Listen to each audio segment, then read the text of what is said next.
प्रौढ प्रताप पुरंदर क्षत्रिय कुलावतंस सिंहासनाधीश्वर महाराजाधिराज राजाधिराज योगीराज श्रीमंत योगी श्री श्री श्री छत्रपती शिवाजी महाराज की जय।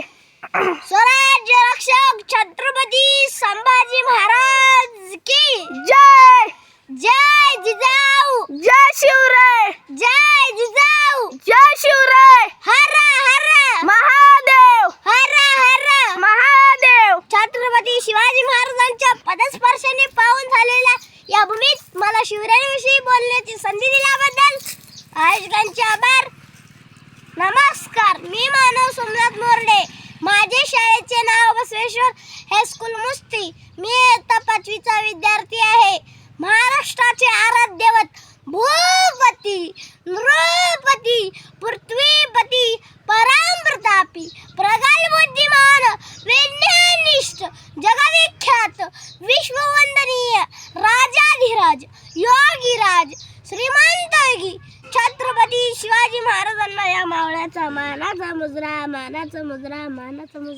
या महाराष्ट्राच्या मातीमध्ये दोन छत्रपती बहाल केल्या, त्या राजमाता राष्ट्रमाता मासाहेब जिजाऊंना माझा मानाचा मुजरा।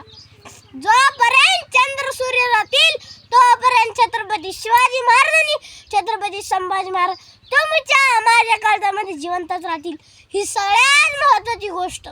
महाराजांच्या तलवारी पडण्याने नाचत नव्हता साडेसातीचा, लढाईला जाताना मावळा विचार करत नव्हता देवस्थान रातीचा, कारण त्याला अभिमान होता या महाराष्ट्रातील मराठी मातीचा।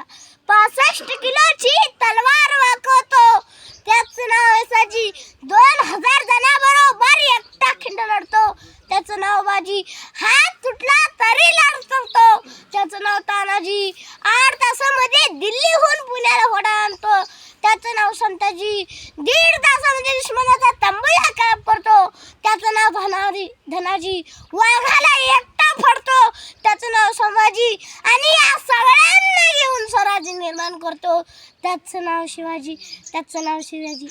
विजयाप्रमाणे तलवार चालून गेला, निधड्या छातीने हिंदुस्तान हलून गेला, वाघनक्याने अफजलखानाच्या चितड्या फाडून गेला, स्वर्गात गेल्यावर ही देवाने झाला झुकून मुजरा केला, असा एक राजा या महाराष्ट्रात होऊन गेला।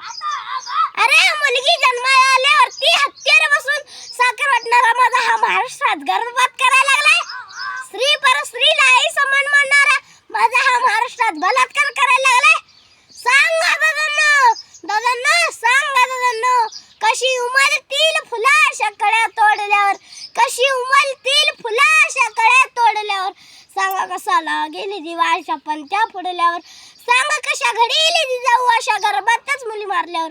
कोणी म्हणता मला छत्रपती शिवाजी महाराज व्हायचंय, कोणी म्हणता मला छत्रपती संभाजी महाराज व्हायचंय, तर त्यांनी नेहमी एक वाक्य लक्षात घ्यावे, ज्याला बाईतली ताई कळाली तो मुक्ताईचा ज्ञान झाला, ज्याला बाईतली पत्नी कळाली तो सीतेचा राम झाला, ज्याला बाईतली आई कळाली ना तो जिजाऊंचा शुभ झाला। की बाबा न येणाऱ्या काळाने जर तुम्हाला विचारलं की आपण कोणाच्या देशात आलात तर छाती ठोकून सांगायचं, ज्यांनी मरणाला सुद्धा लाजवलं आणि आलेल्या मरणाला सुद्धा जगायला शिकवलं, अशा छत्रपती शिवाजी महाराजांनी छत्रपती संभाजी महाराज यांच्या देशातला मी आलोय। खरं तर दादांना महाराष्ट्र म्हणजे काय? महाराष्ट्र म्हणजे जिजाऊंचा संस्कारांचा, शिवरायांचा विचारांचा, शंभूचा पराक्रमाचा साक्षीदार म्हणजे माझा हा महाराष्ट्र। सावित्रीबाई फुलेंचा विचारांचा, तुमच्या आमच्या प्रेरणेचा आणि इथल्या मातीसाठी स्वतःचा रक्त सांडणाऱ्या 18 पगड जातीच्या मर्द मावळ्यांचा हा महाराष्ट्र। खरं तर दादांना या महाराष्ट्राच्या मातीचा इतिहास कुठल्या आयऱ्यागऱ्याने किंवा लुंग्या सुंग्याने लिहिलेला नाही, या महाराष्ट्राच्या मातीचा इतिहास लिहिलेला आहे शाहिरांच्या डापांनी, घोड्यांच्या टापांनी, ढगांच्या कडकटांनी, डोंगराचे हिरवे पिवळे शालीनं आणि सह्याद्रीच्या नालीने लिहिलेला आहे।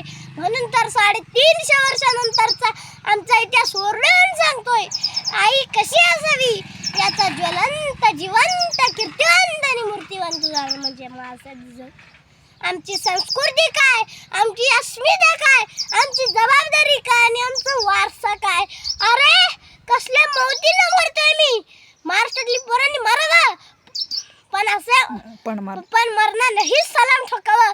अशा मोतीनं महाराष्ट्रातली पोरं नाहीच विणार मला. पण असल्या बरं आठवा तानाजी, आठवा बाजी, आठवा रामजी, आठवा बाजी पसलकर, आठवा मुरारबाजी, आठवा नेताजी, अरे आठवा सरदार संभाजी. आज आम्ही अभिमानाने सांगतो शिवराय जन्माला यायला हवेत, शिवराय घडायला यायला हवेत. पण शिवराय घडण्यासाठी पहिल्यांदा या माती जिजाऊ घडायला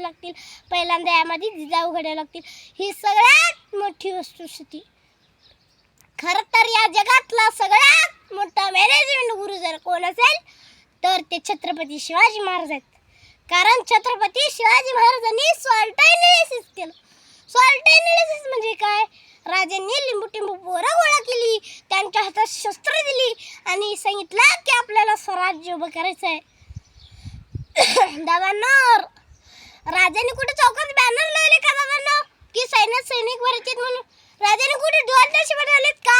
नाही. राजांनी छोटी छोटी माणसं गोळा केली, त्यांच्या हातात तलवारी दिल्या, शमशेरी दिल्या आणि सांगितलं की आपल्याला स्वराज्य उभं करायचं आहे. दादांनो, राजे त्यांचे मावळे जंगलामध्ये विटी दांडूचा खेळ खेळायचे, तलवारबाजीचे प्रशिक्षण आपल्या प्रत्येक मावळ्याला द्यायचे आणि जंगलाच्या बाहेर दोन पोरं उभी करायचे आणि त्यासनी सांगायचे की बाहेरून कोणीतरी अनोळखी व्यक्ती येताना दिसला की तू कुठल्या तरी प्राण्याचा किंवा पक्षाचा आवाज काढ, म्हणजे आम्हाला समजून जाईल की बाहेरून कोणीतरी अनोळखी व्यक्ती येताना दिसतोय. मग बाहेरून कोणीतरी अनोळखी व्यक्ती येताना दिसला की जंगलाच्या बाहेर उभी केलेली दोन पोरांनी कुठल्या तरी प्राण्याचा आवाज काढायचे. मग महाराजांना समजून जायचा की बाहेरून कोणीतरी अनोळखी व्यक्ती येताना दिसतोय.